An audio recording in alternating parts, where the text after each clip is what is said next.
অক্টোবরের প্রথম সপ্তাহে বিসিবির নির্বাচন পরিচালক পদে নির্বাচন করার ইচ্ছার কথা জানিয়েছেন বিসিবি সভাপতি আমিনুল ইসলাম বুলবুল।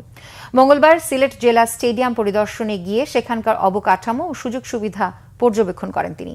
এ সময় সাংবাদিকদের প্রশ্নের জবাবে বুলবুল জানান, স্বল্প সময়ের জন্য প্রথমে দায়িত্ব নিলেও এখন দেশের ক্রিকেটের প্রয়োজনে দীর্ঘ সময় কাজ করতে নির্বাচনে অংশ নিতে চান তিনি। 2003 সালে আন্তর্জাতিক ক্রিকেট ছাড়ার পর ক্লাব পর্যায়ে কোচিং করিয়েছেন। 2009 সালে এশিয়ান ক্রিকেট কাউন্সিলের ডেভেলপমেন্ট অফিসার পদে প্রায় 7 বছর কাজ করেছেন।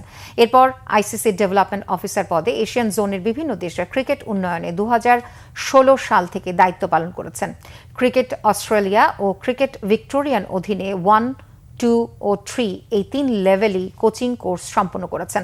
দেশের সবচেয়ে যোগ্যতা সম্পন্ন কোচ বুলবুল গত 30 মে ফারুক আহমেদকে সরিয়ে জাতীয় ক্রীড়া পরিষদের কোটায় প্রথমে বিসিবির পরিচালক এবং পরে সভাপতির দায়িত্ব নেন বাংলাদেশের প্রথম টেস্ট সেঞ্চুরিয়ান আমিনুল ইসলাম বুলবুল।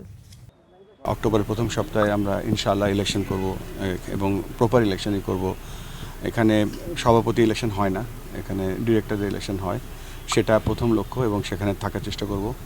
পরবর্তী যদি সুযোগ হয় আমি চেষ্টা করব যেভাবেই হোক বাংলাদেশকে সার্ভ করার জন্য। মাঠ এবং খেলোয়াড় এই যে দুটো সম্পর্ক, এই সম্পর্ক যখনই দেখবেন যে মাঠের সংখ্যা বেড়ে গেছে, প্লেয়ার সংখ্যা কমে গেছে, তখন দেখবেন যে ক্রিকেটের ডিটোরিয়েটিং। অনেকগুলো রেশিও লাগে যে আপনার কতগুলো প্লেয়ার আছে, আপনার কতগুলো কোচ আছে। দেখা গেল 1000 প্লেয়ার আছে, 2টো কোচ আছে, তার মানে আমাদের কোচ বাড়াতে হবে।